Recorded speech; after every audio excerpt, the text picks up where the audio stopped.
ನೀವು ಈ ಮೆಜೆಸ್ಟಿಕ್ ಇದನ್ನು ಕೂಡ ಅವ್ರ ಬಗ್ಗೆ ಅವ್ರ ಜೊತೆಗೆ ಇದ್ರಿ. ಅವ್ರ ತಾಯಿ ಮತ್ತು ತಮ್ಮನ ಮೇಲೆ ಅವರದ್ದು ಸೋದರ ಯಾವ ರೀತಿ ಇದ್ರು ಸರ್ ಅವ್ರ ಜೊತೆಗೆ? ಅವ್ರ ಬಗ್ಗೆ ನಿಮ್ಮ ಹತ್ರ ಏನು ಹೇಳ್ತಿದ್ರು? ಆದರೆ ಇತ್ತೀಚಿನ ದಿನಗಳಲ್ಲಿ ಒಂದಿಷ್ಟು ಮಾತುಗಳು ದೂರ ಆಗ್ಬಿಟ್ಟಿದ್ದಾರೆ ದರ್ಶನ್ ಅವ್ರ ಜೊತೆಗೆ, ಮಾತಾಡಿಸ್ತಾ ಇಲ್ವಂತೆ, ಅಂತೆ ಕಂತೆಗಳೆಲ್ಲ ಓಡಾಡ್ತಾ ಇದ್ದಾರೆ. ಏನು ಹೇಳ್ತೀರಾ ಸರ್? ಆ ಟೈಮಲ್ಲಿ ಅವರ ತಾಯಿ ಬಗ್ಗೆ ಏನು ಮಾತಾಡ್ಕೊಳ್ತಾ ಇದ್ರು ನಿಮ್ಮ ಜೊತೆ? ಖಂಡಿತವಾಗ್ಲೂ ದರ್ಶನ್ ಸರ್ ಹೀರೋಕ್ಕಿಂತ ಮುಂಚೆಯಿಂದನೂ ದರ್ಶನ್ ಅವ್ರ ತಾಯಿ ಅವ್ರ ತಮ್ಮ ತುಂಬ ಕಷ್ಟ ಬಿದ್ದಿದ್ದಾರೆ. ದರ್ಶನ್ ಸರ್ ಜೊತೆಗೆ ಅವ್ರ ಅಕ್ಕ ಅವ್ರ ಭಾವನೂ ಅಷ್ಟೇ ಭಾಳ ಕಷ್ಟ ಬಿದ್ದಿದ್ದಾರೆ. ಸಿನಿಮಾ ಚಾನ್ಸ್ಗೋಸ್ಕರ ತುಂಬ ಕಷ್ಟ ಬಿದ್ದಿದ್ದಾರೆ ಅವ್ರ ತಾಯಿ ಮತ್ತು ಅವ್ರ ತಮ್ಮ, ದರ್ಶನ್ ಸಾರು, ಅವ್ರ ಅಕ್ಕ ಅವರೆಲ್ಲ. ಅಲ್ಲಿಂದ ಅವ್ರು ತುಂಬ ಜೊತೆಗೆ ಚೆನ್ನಾಗೇ ಇದ್ದರು. ತುಂಬ ಎಷ್ಟು ಕಷ್ಟ ಬಿದ್ದರು ಅಂದರೆ ನಾನು ನೋಡಿದ್ದೀನಿ ಅವ್ರ ತಾಯಿ ಅವ್ರ ತಮ್ಮ ಎಲ್ಲ ಜೊತೆಗಿದ್ದ ಮೆಜೆಸ್ಟಿಕ್ಕಿಂದಲೂ ಭಾಳ ಕಷ್ಟ ಬಿದ್ದರು ದರ್ಶನ್ ಸಾರ್ನ ಮುಂದೆ ತರೋಕ್ಕೆ. ಅದ್ರ ಜೊತೆಗೆ ಮದುವೆ ಆದಮೇಲೆ ವಿಜಯಲಕ್ಷ್ಮಿಯವರು ಕಷ್ಟ ಬಿದ್ದರು. ಸೊ ಹಂಗಿದ್ದಾಗ ಅವರು ತುಂಬ ಚೆನ್ನಾಗಿದ್ದವರು ಫ್ಯಾಮಿಲಿ ಏನಕ್ಕೆ ಈಗ ಮನಸ್ತಾಪ ಬಂದು ಬೇರೆ ಆದರೂ ಗೊತ್ತಿಲ್ಲ. ಯಾಕಂದರೆ ಒಂದು ಫ್ಯಾಮಿಲಿ ಅಂದಮೇಲೆ ಸಣ್ಣ ಪುಟ್ಟ ಮಾತು ಬರ್ತವೆ, ಅದು ಆಗುತ್ತೆ. ಈಗ ಏನೇ ಆದ್ರೂ ತಾಯಿನ ತಮ್ಮನ್ನ ಯಾವುದೇ ಕಾರಣಕ್ಕೂ ದರ್ಶನ್ ಸರ್ ಬಿಟ್ಕೊಡೋಲ್ಲ.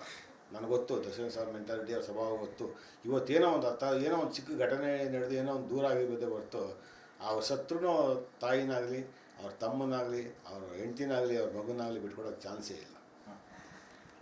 ಸರ್ ಈಗ ಇನ್ನೊಂದು ವಿಚಾರ, ಈಗ ದರ್ಶನ್ ಸರು ಜೈಲೊಳಗಿದ್ದಾರೆ, ಅವರು ಹೊರಗೆ ಬರ್ತಾರ ಅನ್ನೋ ಒಂದು ನಂಬಿಕೆ ಇದೆಯಾ ನಿಮಗೆ ಅಂತ ಸರ್? ಖಂಡಿತವಾಗ್ಲೂ ನಂಬಿಕೆ ಇದೆ. ಯಾಕಂದರೆ ಇದು ಒಬ್ಬರು ಸೇರಿ ಏನು ಕೃತ್ಯ ಮಾಡಿರೋದಲ್ಲ, 17 ಜನದ ಹೆಸರಿದೆ ಇದರಲ್ಲಿ. ಯಾರು ಮಾಡಿದ್ದಾರೆ ಅಂತ ಇನ್ನೂ ನಮ್ಮ ಕರ್ನಾಟಕ ಪೊಲೀಸರು ತನಿಖೆ ಮಾಡ್ತಾ ಇದ್ದಾರೆ. ಅದು ಕೋರ್ಟಲ್ಲೂ ಇದೆ. ಕೋರ್ಟಲ್ಲಿ ಇನ್ನೂ ಪ್ರೂವ್ ಆಗಬೇಕು. ಪ್ರೂವ್ ಆಗಿ ಯಾರು ಶಿಕ್ಷೆ ಆಗುತ್ತೆ ಗೊತ್ತಿಲ್ಲ. ನನ್ನ ಪ್ರಕಾರದಲ್ಲಿ, ನನ್ನ ಭಾವನೆಯಲ್ಲಿ, ನನ್ನ ಮನಸ್ಸು ಹಿಡಿದ ಪ್ರಕಾರದಲ್ಲಿ ದರ್ಶನ್ ಸರ್ ಖಂಡಿತವಾಗ್ಲೂ ಈಚೆ ಬರ್ತಾರೆ. ಸರ್ ಇನ್ನೊಂದು, ಈ ಬುಲೆಟ್ ಪ್ರಕಾಶ್ ಅವ್ರ ಜೊತೆಗೂ ಒಂಚೂರು ಮನಸ್ತಾಪ ಇತ್ತು ಅಂತ ಕೆಲವೊಂದು ಚರ್ಚೆ ಆಗ್ತದೆ ಸರ್, ಇದ್ರ ಬಗ್ಗೆ ಏನಾದರೂ ಗೊತ್ತಾ ನಿಮಗೆ ಅಂತ? ಇಲ್ಲ ಗೊತ್ತಿಲ್ಲ. ಯಾಕಂದ್ರೆ ಬುಲೆಟ್ ಪ್ರಕಾಶ್ ಅವ್ರು ನಂಗೆ ಕರೆದು ಹೇಳಿದರು, ಸುಲ್ತಾನ್ ಅಂತ ಟೈಟ್ಲು, ದರ್ಶನ್ ಸರ್ ಹೀರೋ, ಹೋಗಪ್ಪ ಮಾತಾಡ್ಕೊಂಬ ದರ್ಶನ್ ಅವರು ಅಂತ. ನಾನು ಆ ಥರ ಮಾತಾಡ್ಕೊಂಬ ಅಂದರು. ನಾನು ಜಗದಾದ ಸ್ಪಾಟ್ಗೆ ಮಾತಾಡ್ಕೊಂಬಂದಿದ್ದೆ. ಆಯ್ತು ಗುರುಗಳೇ ಮಾಡೋಣ, ನಿಮ್ಗೆ ಖಂಡಿತ ತಿಳಿಸ್ತೀನಿ ಅಂತ ದರ್ಶನ್ ಸರ್ ಹತ್ರ. ಆಮೇಲೆ ಒಂದು 6 ತಿಂಗಳು 1 ವರ್ಷ ಆಯಿತು, ವಿಷಯನೇ ಬರಲಿಲ್ಲ. ಆಮೇಲೆ ಬುಲೆಟ್ ಯಾವಾಗ ಸಿಗ್ದಾಗ ಕೇಳಿದ್ರು, ಇಲ್ಲ ಆಗುತ್ತೆ ಅಂದರು. ಅದೇನು ಹಿಂಗಾಗಿ ತಳ್ಕೊಂಡು ಹೊರಟಾಯಿತು. ಆ ಸಿನಿಮಾ ನಾನು ಮಾಡಲಿಲ್ಲ, ದರ್ಶನ್ ಸಾರು ಮಾಡಲಿಲ್ಲ. ಸೊ ಹಂಗಾಗಿ ಆ ಸಿನಿಮಾ ಬ್ರೇಕ್ ಆಯಿತು. ನಾನು ಮಾಡಲಿಲ್ಲ ಅಷ್ಟೇ ಆ ಸಿನಿಮಾ. Thank you sir. ಆಮೇಲೆ ಈ ಪ್ರಕರಣದಲ್ಲಿ ದರ್ಶನ್ ಸಾರ್ ಒಬ್ಬರದ್ದೇ ತಪ್ಪಿದೆ ಅನ್ನೋ ಭಾವನೆ ಎಲ್ಲರಲ್ಲೂ ಇದೆ. ಬಟ್ ಈಚೀಚೆಗೆ ನಾವು ನೋಡ್ತಾ ಇದ್ದೀವಿ ಟಿ ವಿಲಿ, ರೇಣುಕಾ ಸ್ವಾಮಿ ಅವರು ಎಷ್ಟೋ ಜನ ಹೆಣ್ಮಕ್ಳಿಗೆ ಅಶ್ಲೀಲ ಮೆಸೇಜ್ ಕಳಿಸಿರೋದು, ಅಶ್ಲೀಲ ಸಂಭಾಷಣೆ ಕಳಿಸಿರೋದು, ಆಡಿಯೋ ವೈರಲ್ ತುಂಬ ಆಗ್ತಾಯಿದೆ. ಸೊ ನಾವು ಒಂದು ಸೈಡ್ ಮಾತಾಡೋ ತಪ್ಪಾಗುತ್ತೆ. ರೇಣುಕಾ ಸ್ವಾಮಿ ಅವರು ತಪ್ಪಿದೆ, ಅವ್ರು ಸೋಷಿಯಲ್ ಮೀಡಿಯಾದಲ್ಲಿ ಹಂಗೆ ಮಾಡೋದು ತಪ್ಪಲ್ವ.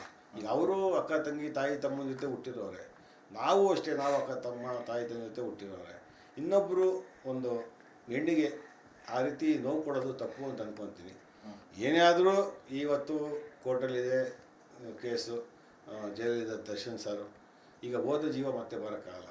ರೇಣುಕಾ ಸ್ವಾಮಿ ಅವ್ರದ್ದೇ ತಪ್ಪಿರ್ಬೋದು, ಇಲ್ಲ ಅಂತಲ್ಲ. ಅವ್ರ ಆತ್ಮಕ್ಕೆ ಶಾಂತಿ ಸಿಗಲಿ, ಅವ್ರ ತಂದೆ ತಾಯಿಗೆ, ಅವ್ರ ಹೆಂಡತಿಗೆ, ಅವ್ರ ಹೆಂಡತಿ ಹೊಟ್ಟೆಯಲ್ಲಿ ಬೆಳೀತಿರೋ ಮಗುಗೆ ಆ ಭಗವಂತ ದುಃಖ ಬರೋ ಶಕ್ತಿ ಕೊಡಲಿ ಅಂತ ನಾನು ಕೇಳ್ಕೊತೀನಿ. Okay sir, thank you sir. Thank you. ಇದಿಷ್ಟು ನಿರ್ದೇಶಕ ಕೆ ಮಾದೇಶ್ ಅವರ ಮಾತು. ಕ್ಯಾಮ್ರಾ ಪರ್ಸನ್ ದೀಪಕ್ ಜೊತೆ ಧ್ರುವರಾಜ್, ರಿಪಬ್ಲಿಕ್ ಕನ್ನಡ, ಬೆಂಗಳೂರು.